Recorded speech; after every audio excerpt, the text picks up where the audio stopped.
नमस्कार, capital TV Uttar Pradesh का Sunday special देख रहे हैं आप और मैं हूं आपके साथ शिवानी रघु। साल 2025 में योगी आदित्यनाथ की सरकार पूरी तरह सक्रिय और निर्णायक रही और कानून व्यवस्था को चुनौती देने वालों के खिलाफ लगातार सख्त कार्रवाई करती रही। चाहे संगठित अपराध, दंगे, साइबर क्राइम, ड्रग तस्करी, अवैध धार्मिक रूपांतरण हो या फिर अवैध घुसपैठ, हर क्षेत्र में सरकार ने एक के बाद एक कार्रवाई की, जिसने अपराधियों और कानून तोड़ने वालों के ही नहीं बल्कि अपराध करने की सोच रखने वालों के भी होश उड़ा दी।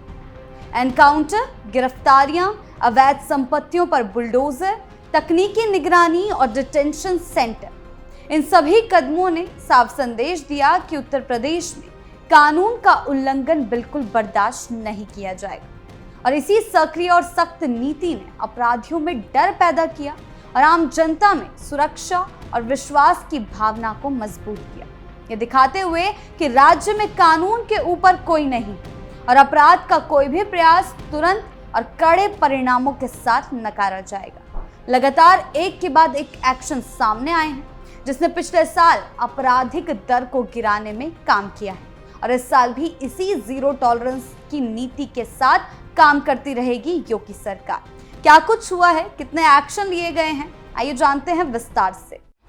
एनकाउंटर ने उड़ाई 2025 में अपराधियों की नींद। जी हाँ, सबसे पहले बात करते हैं एनकाउंटर एक्शन की। योगी आदित्यनाथ ने उत्तर प्रदेश में कानून व्यवस्था को सुधारने और अपराध पर लगाम लगाने के लिए सबसे पहले पुलिस बल को मजबूत करने पर ध्यान केंद्रित किया, चाहे वो ऑपरेशन लंगड़ा के तहत हो, एनकाउंटर एक्शन के तहत हो, ऑपरेशन खल्लास के तहत हो। उनकी सरकार ने पुलिस विभाग में नई भर्तियों के साथ साथ आधुनिक प्रशिक्षण और तकनीकी उपकरणों की सुविधा बढ़ाई, ताकि अधिकारी और जवान तेजी से और प्रभावी तरीके से अपराधियों का सामना कर सकें। और उन्हें खुली छूट दी गई कि अगर कोई भी अपराध करता है तो उनके खिलाफ कार्रवाई की जाए। कई जिलों में विशेष अपराध नियंत्रण इकाइयां बनाई गई, जिनका काम माफिया, संगठित अपराध और हाई प्रोफाइल अपराधियों पर विशेष निगरानी रखना था। योगी सरकार ने अपराधियों के खिलाफ जीरो टॉलरेंस की नीति लागू की, जिससे पुलिस को एनकाउंटर जैसी कड़ी कार्रवाई के लिए कानूनी और प्रशासनिक समर्थन मिला। इस नीति का असर तुरंत देखने को मिला। 2025 में उत्तर प्रदेश में रिकॉर्ड 48 अपराधियों को एनकाउंटर में मार गिराया गया। हालांकि मुठभेड़ तो कई हुई, ऑपरेशन लंगड़ा के तहत भी कार्रवाई हुई, कई अपराधी लंगड़े हुए, लेकिन एनकाउंटर 48 अपराधियों का हुआ, जो प्रदेश के इतिहास में सबसे अधिक है। इसके अलावा पुलिस विभाग में तकनीकी सुधारों जैसे सीसीटीवी निगरानी, आपराधिक रिकॉर्डिंग सिस्टम और फॉरेंसिक लैब्स का विस्तार ने अपराध की जांच और रोकथाम को और अधिक तेज और सटीक बना दिया। कुल मिलाकर योगी सरकार ने पुलिस को सशक्त और सक्षम बनाकर न केवल अपराधियों की कमर तोड़ी, बल्कि आम जनता में कानून के प्रति एक विश्वास को बहाल किया और विश्वास को मजबूत किया। बरेली में हिंसा भड़काने पर तौकीर को भेजा जेल। जी हाँ, दूसरी बड़ी कार्रवाई जो किसके खिलाफ की गई, जिसने कानून व्यवस्था को ताक पर रखा, वो है बरेली हिंसा के मुख्य साजिशकर्ता तौकीर रजा।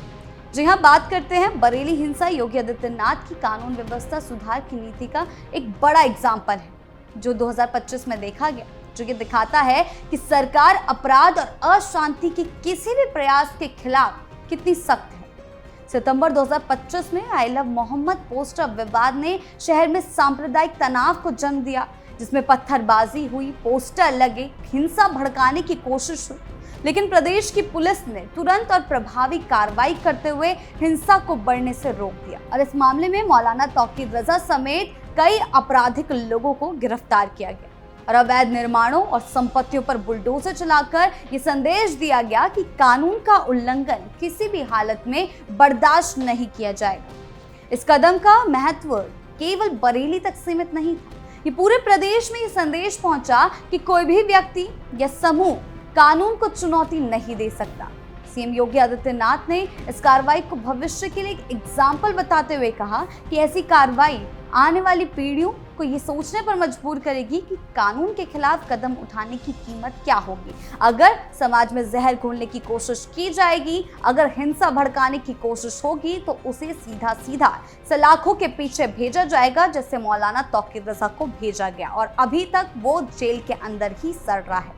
इस तरह की ठोस और निर्णायक कार्रवाई ने यह दिखा दिया कि उत्तर प्रदेश सरकार अपराध और दंगे के मामलों में शांति बहाल करने के लिए किसी भी हद तक जाने को तैयार है। और ये न केवल कानून के प्रति जनता का विश्वास बढ़ाती है, बल्कि राज्य में अनुशासन और सुरक्षा के लिए एक बड़ा संदेश भी बनती है कि सरकार अब कानून व्यवस्था के साथ खिलवाड़ करने वालों को सीधा सलाखों के पीछे पहुंचाएगी। एआई और एडवांस टेक्नोलॉजी का बढ़ता इस्तेमाल। जी हाँ, कानून व्यवस्था को सुरक्षित रखने के लिए एआई टेक्नोलॉजी का इस्तेमाल जो है वो बढ़ाया गया है। आपको बता दें, योगी आदित्यनाथ की सरकार ने कानून व्यवस्था सुधार में एक और बड़ा कदम उठाते हुए पुलिस को आधुनिक तकनीक और एआई यानी कि आर्टिफिशियल इंटेलिजेंस के इस्तेमाल के निर्देश दिए। इसका उद्देश्य सिर्फ अपराधियों को पकड़ना नहीं था, बल्कि साइबर क्राइम, ड्रग तस्करी और अवैध धार्मिक रूपांतरण जैसे गंभीर अपराधों पर कड़ी निगरानी रखना और उन्हें जड़ से खत्म करना था। इस कदम के तहत पुलिस ने साल भर में हजारों अपराधियों को पकड़ा या घायल किया। उनके अवैध वाहनों और मोबाइल उपकरणों को जब्त किया गया। अवैध रूपांतरण के खिलाफ सख्त कानून लागू किए गए। धर्मांतरण के खिलाफ कानून लागू किया गया। ये नीति साफ संदेश देती है कि जो भी कानून को चुनौती देने की कोशिश करेगा, उसके खिलाफ तुरंत और कड़ा एक्शन लिया जाएगा।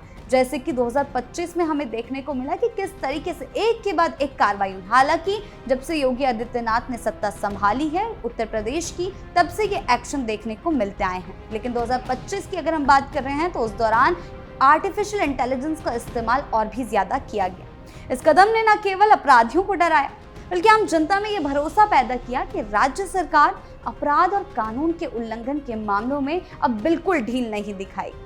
विरोधियों के लिए यह एक मुंह तोड़ जवाब था, जो ये दिखाता है कि यूपी में कानून का पालन करना सभी के लिए जरूरी है, अनिवार्य है। योगी सरकार ने यह साबित कर दिया कि अब अपराधियों के लिए कोई जगह नहीं है और किसी भी तरह की अवैध गतिविधि बर्दाश्त नहीं होगी। ये कदम पूरे प्रदेश में ये संदेश फैलाने वाला था कि कानून के खिलाफ कोई भी कोशिश बेकार है और अब कानून व्यवस्था को एआई से जोड़ा जाएगा, ताकि और भी ज्यादा सही तरीके से अपराधियों की हिस्ट्री जो है वो निकाली जा सके। और राज्य की सुरक्षा और शांति बनाए रखने के लिए प्रशासन पूरी तरह गंभीर है और उसके चलते चाहे एआई जैसी टेक्नोलॉजी हो, तकनीक हो, उसका इस्तेमाल भी किया जाएगा। और ये एक्शन जो है, ये तकनीक जो है वो 2026 में भी यूं ही लागू रहेगी, जो भी कानून व्यवस्था के साथ खिलवाड़ करने की कोशिश करेगा।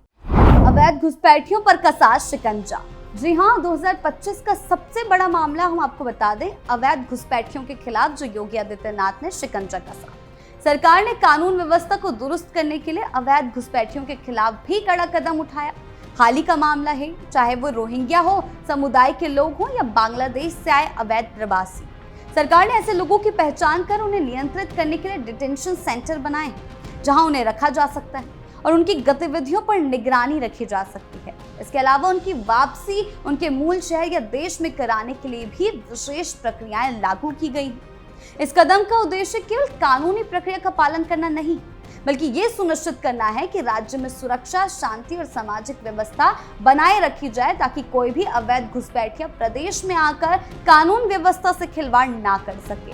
अवैध प्रवासियों के कारण कई बार सामाजिक और कानूनी जटिलताएं पैदा होती हैं। अवैध निर्माण वो लोग कर देते हैं, झुग्गियां, बस्तियां बना लेते हैं और ऐसे मामलों में तुरंत कार्रवाई करना कानून व्यवस्था की मजबूती को दर्शाता है।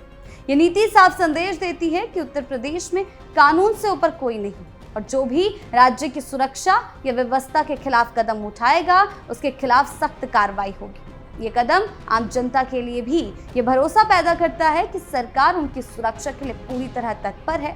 अवैध गतिविधियां हो या अवैध घुसपैठिए, उनको रोकने में कोई ढील नहीं बरतेगी। इसी तरह अवैध घुसपैठियों के खिलाफ ये नीति राज्य में कानून और अनुशासन बनाए रखने के लिए एक बड़ा और प्रभावी कदम साबित हुई। कानून व्यवस्था सुधारने को लेकर योगी आदित्यनाथ की सरकार ने पूरे कार्यकाल में लगातार और सख्त रुख अपनाया, जिसमें एक के बाद एक कड़ी कार्रवाई देखने को मिली और वैसा ही कुछ 2025 में भी हुआ। और यही नीति जो है जीरो टॉलरेंस की, वो 2026 में भी लागू की जाएगी। सरकार का साफ मानना रहा है कि जब तक अपराधियों में कानून का डर नहीं होगा, तब तक समाज में शांति और सुरक्षा कायम नहीं हो सकती। और इसी सोच के तहत माफिया, संगठित अपराध, दंगे फैलाने वालों, साइबर अपराधियों, ड्रग तस्करों और कानून को चुनौती देने वाले हर तत्व पर बिना भेदभाव के कार्रवाई की।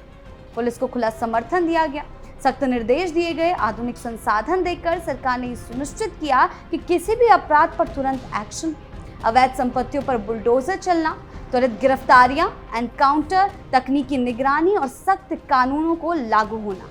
ये सभी कदम इस बात का प्रमाण बने कि योगी सरकार कानून व्यवस्था से किसी भी तरह का समझौता नहीं करेगी।